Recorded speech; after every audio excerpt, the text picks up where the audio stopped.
നിങ്ങൾക്ക് നോക്കിയാലേ ഞങ്ങൾ സമരം ചെയ്തത് ക്വാളിറ്റി കൺട്രോൾ ലബോറട്ടറിയുടെ മുമ്പിലാണ്. പ്രിയപ്പെട്ടവരെ, നിങ്ങൾ ആലോചിക്കും, ഇവിടുന്ന് 100 മീറ്റർ അപ്പുറയാണ് കൂരിയാട്. ആ പാലം തകർന്നു വീണ് റോഡിൽ വിള്ളലുണ്ടായത്. പിന്നെ എന്ത് കാര്യത്തിനാണ് ഈ ക്വാളിറ്റി കൺട്രോൾ ലബോറട്ടറി ഇവിടെ തുറന്ന് പ്രവർത്തിക്കുന്നത്? ഈ ചോദ്യം ചോദിക്കുന്നത് ഒരു യുവജന സംഘടന ചോദിക്കുന്നത് തെറ്റാണോ?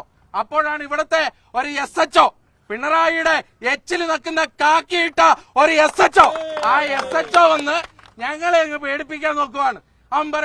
അവൻ പറയണടുത്ത് ഞങ്ങൾ സമരം നടത്തണം, അവൻ പറയണടുത്ത് ഞങ്ങൾ തുടങ്ങണം, അവൻ പറയണടുത്ത് ഞങ്ങൾ തീർക്കണം.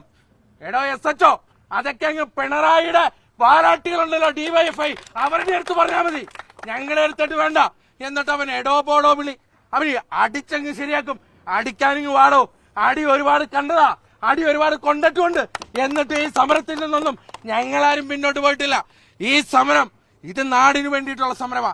നിങ്ങളൊന്ന് ആലോചിച്ച് നോക്ക്, ഇവിടെ 14 റീൽസ്, ഈ മലപ്പുറം ജില്ലയിലൂടെ 14 റീൽസ് എടുത്തു കേരളത്തിലെ PWD വകുപ്പ് മന്ത്രി, 3 റീൽസ് എടുത്തു കേരളത്തിലെ മുഖ്യമന്ത്രി.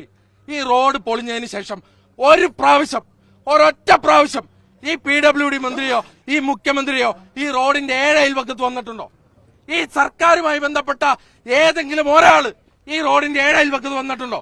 അതും മാത്രമല്ല, PWD മന്ത്രി പറഞ്ഞെന്താ, ഞാനും PWDയുടെ ടീമും നാഷണൽ ഹൈവേ അതോറിറ്റിയും ഞങ്ങളെല്ലാം ഒന്നിച്ച് എല്ലാ ആഴ്ചയും ചെന്ന് ഇൻസ്പെക്ഷൻ നടത്തുമെന്നാ പറഞ്ഞു.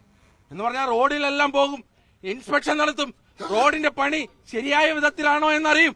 പ്രിയപ്പെട്ടവരെ, അങ്ങനെ ശരിയായ വിധത്തിലാണോ എന്നറിഞ്ഞ് റോഡിൽ ഇൻസ്പെക്ഷൻ നടത്തി കേരളത്തിലെ PWD വകുപ്പ് മന്ത്രി റീൽസും എടുത്ത് ക്രെഡിറ്റ് അടിക്കാൻ നിന്നിട്ട് ഇന്ന് ആ റോഡ് പൊട്ടിപ്പൊളിഞ്ഞപ്പോ അതിന്റെ ഉത്തരവാദിത്തം ഏറ്റെടുക്കാൻ മന്ത്രിക്ക് കഴിയാത്തത് എന്താണ്?